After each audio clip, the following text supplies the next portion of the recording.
Welcome you all to the bankers grid. I hope आप लोग अच्छे हो, आपकी प्रिपरेशन को फोकस कर रहे हो। IBPS RRB scale 2 scale 3 examination 20 दिसंबर को शेड्यूल्ड है। आई होप आपने इसका प्रिपरेशन स्टार्ट कर दिया होगा। नॉट जस्ट माइंड मैप कि हमको प्रिपरेशन करना है, आप लोगों ने इसको रियल ग्राउंड लेवल पर स्टार्ट करा होगा। नहीं करा है तो दिस इज द टाइम कि आप लोग इसकी प्रिपरेशन पर लग जाइए, क्योंकि इसी का रिजल्ट आपको लेटर ऑन देखने को मिलेगा। Your time is your selection. अगर आप आपका टाइम जैसे फोकस नहीं ला पाएंगे तो आपका एग्जाम में सिलेक्शन होने के चांसेस बहुत कम हो जाएंगे।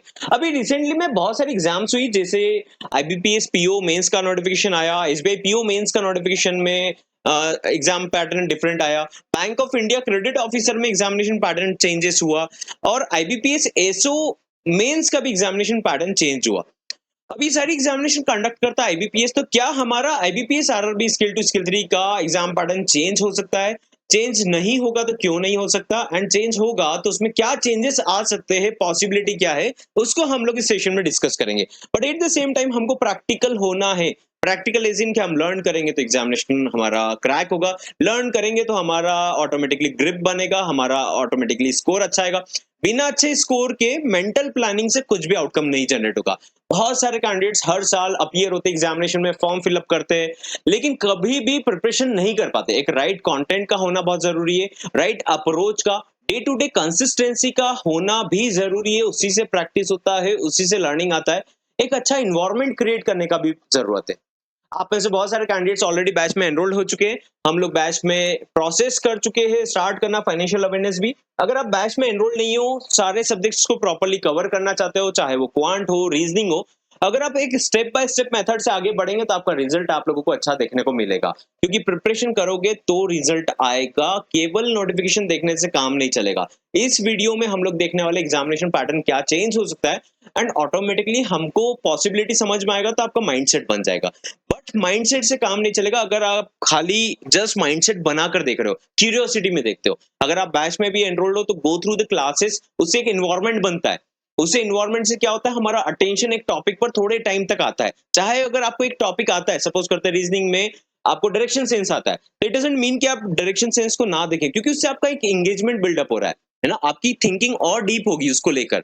ओके, बैच में एनरोल नहीं हो और बैच में एनरोल करना चाहते हो तो आप बैच में एनरोल करने के लिए व्हाट्सएप कर सकते हो, जिस टाइम पर भी इस वीडियो को देख रहे हो, to encourage you so that आप केवल नोटिफिकेशन का वेट ना करते रह जाओ। और बहुत सारे कैंडिडेट्स ऑलरेडी बैच में एनरोल्ड है, प्रिपरेशन स्टार्ट कर चुके हैं। 2999 में आप लोगों का ये बैच अभी कुछ दिनों के लिए और वैलिड करा गया, सो दैट आप लोग एनकरेज होकर इसमें पार्टिसिपेट कर पाए, लर्न कर पाए। बाद में भी करना पड़ता है लर्निंग, बट अगर आप पहले करेंगे तो सिस्टमैटिक वे में आपको आउटकम देखने को मिलेगा। ओके, बैच में एनरोल करने के लिए व्हाट्सएप करना है। ये जो नंबर है ये लेटेस्ट नंबर है, पुराने नंबर पर may be possible you will not get the reward. जिस टाइम पर भी वीडियो देख रहे हो, चाहे रात में देख रहे हो, आप व्हाट्सएप कीजिएगा। Team will help you out with the manual payment process, and enrolment के साथ में आपको लर्निंग भी बिगिन करना है। Okay, day by day consistently आपका आउटकम आपको देखने को मिलेगा। ओके, आगे चलते हैं हम लोग। दैट इज, अगर हम एग्जामिनेशन पैटर्न की बात करें तो अभी एसबीआई पीओ मेंस का मैं आप लोगों को बताना चाहूंगा सबसे पहले। That is SBI PO mains में एक चेंजेस हुआ। क्या चेंजेस हुआ? अभी सारी एग्जामिनेशन में एसबीआई सीबीओ को छोड़कर बाकी सभी में थोड़ा थोड़ा चेंजेस हुआ। उसमें एसबीआई पीओ में क्या हुआ, डिस्क्रिप्टिव राइटिंग आता है। डिस्क्रिप्टिव राइटिंग 50 मार्क्स का आता है, तो उसको 30 मार्क्स का कर दिया, यानी कि 20 मार्क्स उसमें से वेटेज कम कर दिया। इट इज ऑल ओके, कुछ मेजर एग्जामिनेशन में चेंजेस नहीं आया। आगे चलते, अभी रिसेंटली आईबीपीएस एसओ का नोटिफिकेशन आया, जो कहीं ना कहीं हमारे नोटिफिकेशन से मिलता है, क्योंकि इसमें विदाउट एक्सपीरियंस स्पेशलिस्ट ऑफिसर को भी हायर करा जाता है।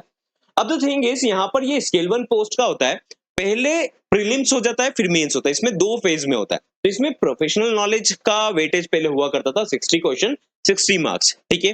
प्रीलिम्स में क्वांट रीजनिंग आ चुका है, इंग्लिश आ चुका है। अब यहाँ पर एक चेंज कर दिया है, दैट इज यहाँ पर इंग्लिश रीजनिंग क्वांटिटेटिव एप्टीट्यूड को भी इंक्लूड करा। It is also okay. Major changes जो करा है वो है डिस्क्रिप्टिव राइटिंग को इस बार इंक्लूड करना। क्या करा है? डिस्क्रिप्टिव राइटिंग को, यानी कि आपको ऐसे लेटर लिखना रहता है गिवन टाइम में, जैसा एसबीआई सीबीओ में देना होता है। सिमिलरली आईबीपीएस एसओ में भी ये अभी इसी बार से वेरिएशन आया है। नोटिफिकेशन आए ज्यादा टाइम नहीं हुआ है, राइट। अब हम अगर देखें तो इसके अलावा और क्या चेंजेस हुआ है, दैट इज, अगर हम बैंक ऑफ इंडिया के बारे में बात करें, क्रेडिट ऑफिसर का, राइट, जो नोटिफिकेशन वापस से आया, पुराना वैकेंसी फुलफिल नहीं हुआ। तो बैंक ऑफ इंडिया में पहले क्वांट रीजनिंग आ रहा था, अब उन्होंने मे बी पॉसिबल ये सोचा, क्योंकि पिछली बार कैंडिडेट्स कट ऑफ क्लियर नहीं कर पाए, तो उन्होंने इस बार ये करा कि क्वांट रीजनिंग को हटा दो, केवल इंग्लिश और प्रोफेशनल नॉलेज का वेटेज कर दिया। तो यहाँ पर क्वांट और रीजनिंग को हटा दिया गया है, और इंग्लिश और प्रोफेशनल नॉलेज को रख लिया गया, इनको हटा दिया गया है। ठीक है, तो इन्होंने मेन वेटेज किसका दिया? Professional knowledge. और ऑब्वियसली बनता भी है, क्योंकि जब स्केल 3 स्केल 4 के लिए हायरिंग होगा तो क्वांट रीजनिंग पर हर कोई स्ट्रिक्ट नहीं हो सकता। अब बात आती है आरआरबी स्केल 2 स्केल 3 की। अब इतने चेंजेस हो गए, बैंक ऑफ इंडिया में हो गया, एसबीआई पीओ में चेंजेस करा, आईबीपीएस एसओ में चेंजेस करा, और आईबीपीएस पीओ में भी एक और चेंजेस आ गया है। आईबीपीएस पीओ में भी चेंजेस थोड़ा बहुत करा हुआ है ना। तो ये सारे रिक्रूटमेंट में अभी लेटेस्ट चेंजेस करा है। तो क्या हमारा पॉसिबिलिटी बनता है? सबसे पहले आप देखेंगे दैट 2023, आपको मैं 2023 की तरफ लेकर जाऊंगा। 2023 तक आप लोगों का एग्जामिनेशन किस टाइप का होता था? अगर हम एक जनरल बैंकिंग ऑफिसर के टर्म में बात करें, बाकी स्पेशलिस्ट की भी बात करेंगे, तो 2023 में आप देख पा रहे हो, तो आपकी एग्जाम में यहाँ पर सेक्शनल टाइमिंग नहीं होता था, है ना।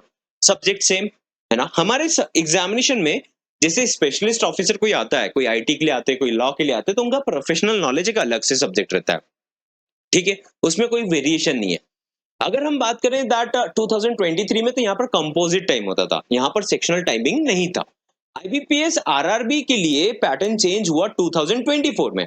2024 में आपका एंड मिड पैटर्न चेंज हुआ और यहाँ पर आप लोगों का आ गया सेक्शनल टाइमिंग। तो अगर हम बात करें तो 2 साल पहले, अभी 2026 आने वाला है नोटिफिकेशन, 2024 के नोटिफिकेशन में ऑलरेडी चेंजेस आ चुके हैं। चेंजेस ये आए थे दैट सेक्शनल टाइमिंग दिया, जिससे ओवरऑल एग्जामिनेशन का पैटर्न चेंज हुआ, क्वांट थोड़ा इजी साइड पर आया, थोड़ा डुएबल चीजें हुई, थोड़ी डुएबल नहीं भी थी, क्योंकि फाइनेंशियल अवेयरनेस में आपका सेक्शनल टाइमिंग 15 मिनट में, पहले लेंदी क्वेश्चंस आते थे, आपको 2 घंटे का कंपोजिट टाइम था, अब आपको 15 मिनट में थोड़े एवरेज क्वेश्चन आने लगे। But last to last year paper pattern was tough, quite tough, है ना। तो उस टाइम पर क्या हुआ था, कट ऑफ नहीं निकला था कैंडिडेट्स का। अगर हम बात करें स्केल 2 के स्पेशलिस्ट ऑफिसर रोल पर, तो यहाँ पर प्रोफेशनल नॉलेज आपका 30 मिनट्स का जो पहले भी था, 2 घंटे का पहले पेपर होता था, उसके अलावा आपको एक्स्ट्रा प्रोफेशनल नॉलेज का वेटेज मिलता था, मतलब 30 मिनट्स का आपको टाइम मिलता था। अब आपका भी सेक्शनल टाइमिंग इंट्रोड्यूस हो गया, this is the exam pattern for specialist officer. तो अगर ये पैटर्न में ऑलरेडी प्रोफेशनल नॉलेज सब्जेक्ट है, राइट, आप देख पा रहे हो, और रीजनिंग, फाइनेंशियल अवेयरनेस से क्वांटिटेटिव एप्टीट्यूड है, तो मुझे ऐसा लगता है कि क्वांट और रीजनिंग को लेकर ये पैटर्न चेंज नहीं होगा। आपकी एग्जाम में ऑलरेडी प्रोफेशनल नॉलेज है रिक्वायर्ड है, जो फाइनेंशियल अवेयरनेस ऑलरेडी है जिसका वेटेज रहता है, राइट। ये हो सकता है कि कैंडिडेट्स में थोड़ा बहुत वेटेज जनरल अवेयरनेस का कर दिया जाए स्पेशलिस्ट ऑफिसर पर, और मेजर वेटेज कर दिया जाए उनके प्रोफेशन के सब्जेक्ट का, है ना, क्योंकि ऑब्वियसली उनको बैंकिंग की कोर प्रोसेस समझने में आएगी भी नहीं। अगर हम बात करें एक पर्सन की जो आईटी में काम कर रहे, तो उनको अगर हम कोर जैसे डेफ अकाउंट के बारे में बताएं या डीआईसीडीसी के बारे में बोले, तो जरूरी नहीं है कि उनको पूरा बैंकिंग नॉलेज प्रोफेशनल नॉलेज जैसा याद हो जाए, राइट। तो उसमें चेंजेस आ सकता है, पॉसिबल है, नॉट 100% श्योर, 90% चांसेस है चेंज नहीं होगा। चेंज होगा तो ये हो सकता है कि थोड़ा बहुत वेटेज प्रोफेशनल नॉलेज यहाँ पर ऐड ऑन हो चुका है ऑलरेडी, तो यहाँ पर फाइनेंशियल अवेयरनेस को हटाकर करंट अफेयर्स को इंक्लूड करा जा सकता है, मे बी पॉसिबल। और इस सब्जेक्ट को, फाइनेंशियल अवेयरनेस को, may be possible professional knowledge का नाम दिया जा सकता है फॉर जीबीओ एंड स्किल 3। एक नॉर्मल पॉसिबिलिटी है, लेकिन इसमें फाइनेंशियल इंस्टीट्यूशन से भी कैंडिडेट्स आते हैं, जैसे कोई इंश्योरेंस बैकग्राउंड से, तो बैंकिंग प्रोसेस नहीं आएगा अगर प्रोफेशनल नॉलेज बैंकिंग का देंगे तो दैट इज वाई इसके हाई चांसेस कि फाइनेंशियल अवेयरनेस ही रहे।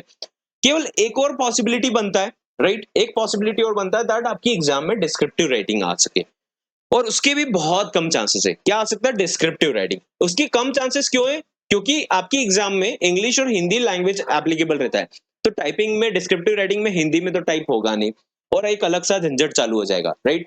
उसके अलावा अगर हम बात करें, यहाँ पर आपका कंप्यूटर नॉलेज का टेस्ट ऑलरेडी होता है, तो इसमें टाइपिंग का काम वैसे भी नहीं आएगा, क्योंकि आपका कंप्यूटर का टेस्ट ऑलरेडी हो रहा है जिसका सेक्शनल कट ऑफ है।